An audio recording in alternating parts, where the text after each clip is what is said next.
Kita ini kombinasi supaya semuanya bisa memiliki. Jadi ada profesional pengusaha, ada juga politisi ya. Kalau campur-campur itu kan bagus. Kelebihan Erick Thohir apa, Pak? Berat badan.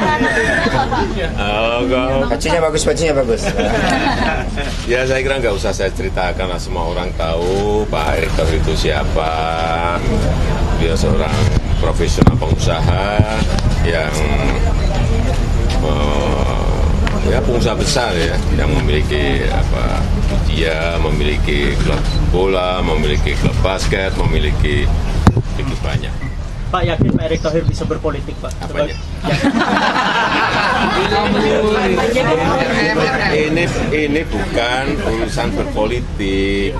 Ini urusan manajemen mengelola kampanye ini sehingga bisa berjalan dengan baik. Kombinasi politiknya kan banyak sekali. Sekjen politik kurang apa? Kalau alasan utama nanti di Dewan Penasihat semuanya kan ketua partai. Dewan Pengarah ada Pak JK juga dengan background pengalaman panjang di bidang politik. Saya kira sehingga ketua umumnya kita berikan kepada seorang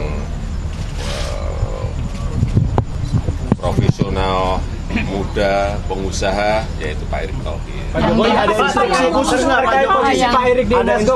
Khusus nggak posisi Pak Erick di Nasgo? Kan ini belum LPJ Asian Games, Pak. Apanya? Posisinya selanjutnya bagaimana, Pak? Pak sudah lama Pak. Sejak kapan sudah lama dengan Pak Erick Thohir. Apanya? Oh, sudah lama sekali saya mempercaya Pak Erick Thohir untuk untuk bekerja bersama-sama. Ini kan tidak hanya Asian Games, Nasgo sebelumnya kan tidak sekali dua kali. Pak, dengan untuk Pak Erick dari politik. Pak, dengan dipilihnya Pak Erick. Pesannya Pak, pesan untuk Pak Erick apa Pak? Pak, dengan dipilihnya Pak Erick, berarti nanti arah kampanyenya Pak Jokowi kemana, Pak? Nanti tanya ke Pak Erick langsung. Apa yang sudah saya sampaikan, biar Pak Erick berbicara sendiri. Arah kampanyenya dengan pilihnya Pak Erick apa, Pak? Karena dia kan milenial, terus muda, kaya, dan gitu.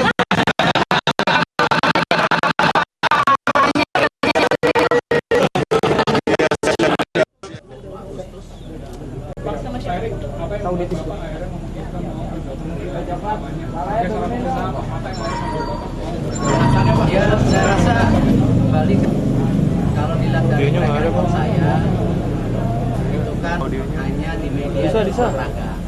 Dan tentu kenapa saya memilih dua usaha itu karena saya mencintai bisnisnya. Jadi kalau dilihat kan mungkin kalau kakak saya ada bisnis lain, tapi kalau saya sebagai pribadi hanya fokus di situ. Nah sama juga pada saat ini tentu kan ini sebuah pilihan. Tetapi apa yang saya lihat dari Pak Joko Widodo sendiri, kekuatan beliau sebagai hati nuraninya untuk rakyat dan untuk membangun Indonesia itu menjadi pilihan saya.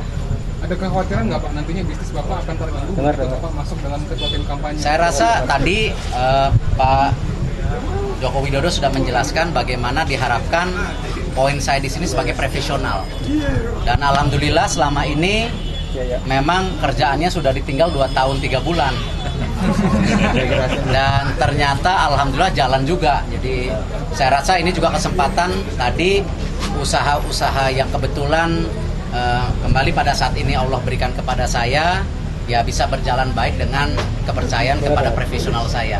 Nah ini aja saya lihat bahwa ini sebuah tantangan besar, tetapi ini juga sebuah amanah yang harus memang kita laksanakan sesuai dengan visi misi, dan tentu track record pernah ada di Pak Joko Widodo sendiri selama ini, track record beliau. Jadi bukan istilahnya di sini saya melihat sebuah visinya beliau, tetapi justru yang mempengaruhi saya daripada track recordnya beliau sendiri sebelumnya. Pak siap bertarung dengan politisi oposisi, Pak? Kenapa? Siap bertarung dengan politisi oposisi. Saya rasa kuncinya kan bukan bertarung. Justru di sini kalau kita cinta Indonesia, kita harus bersahabat, tapi juga bermartabat, ya kan? Kalau Pak Joko Widodo sendiri berpelukan dengan Pak Prabowo, ya saya juga nanti pelukan dengan Pak Sandi di lapangan basket. Beberapa survei suara Pak Jokowi ini kalah untuk meraup suara anak muda. Gimana Pak kira-kira untuk strategi khusus dari ya, nanti kan baru dimitingkan Rabu. Saya juga baru ditelepon oleh beliau-beliau baru tadi jam 2. Saya rasa terlalu dini untuk bicara itu. Ya, tapi kita akan persiapkan sesuai dengan tadi visi misinya, bukan karena kita ingin membohongi rakyat ataupun mengkamuflase rakyat. Ini yang kita janjikan, tidak gitu. Pak Erik kan dikenal dekat dengan Pak Sandiaga Uno. Bahkan Pak Sandiaga juga sempat mengatakan akan terganggu. Khawatir dengan hubungan ini, bagaimana Pak? Insya Allah enggak. Kita kembali kalau kuncinya profesional. Dalam sebuah persahabatan itu kan jangan dilihat hari ini, tetapi lihat masa lalu dan masa depan. Dan kita sebagai manusia itu kan hidupnya seperti ini. Kadang-kadang di atas, di tengah, di bawah. Nah, kita harus siap atas perubahan itu.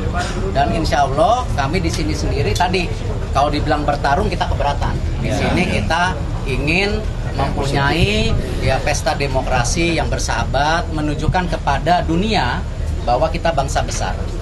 Pak Erik, sebaliknya Pak, Bapak sebagai walaupun strategi dan juga konsep nanti bagaimana menjalankan tim pemenangan ini akan dibahas, namun apa yang sebenarnya Pak Erik tawarkan kepada Pak Jokowi dan juga Pak Prabowo? Saya nggak menawarkan apa-apa.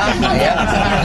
Konsep apa yang ditawarkan oleh Pak Erik? Saya tidak menawarkan apa karena saya waktu itu dipanggil beliau lalu dipertemukan oleh sahabat-sahabat yang memang sudah kenal lama. Ya, saya diminta sumbangsi dari segi manajemen dan pemikiran, dan tentu saya mesti banyak belajar dari teman-teman yang sudah jauh berpengalaman. Tetapi di sini kan kuncinya tadi beliau juga bicara bagaimana manajemen itu yang lebih daripada saya pahami. Kalau dari segi usaha apa kan Bapak berpengalaman di apa? Perekonomian saat ini khususnya dolar Pak sedang melemah. Kira-kira masukan seperti apa yang akan disampaikan? Saya rasa begini, bahwa kalau kita melihat kondisi ekonomi dunia, itu memang sekarang sudah terjadi equilibrium. Apakah dibilang ekonomi Indonesia jelek? Tidak.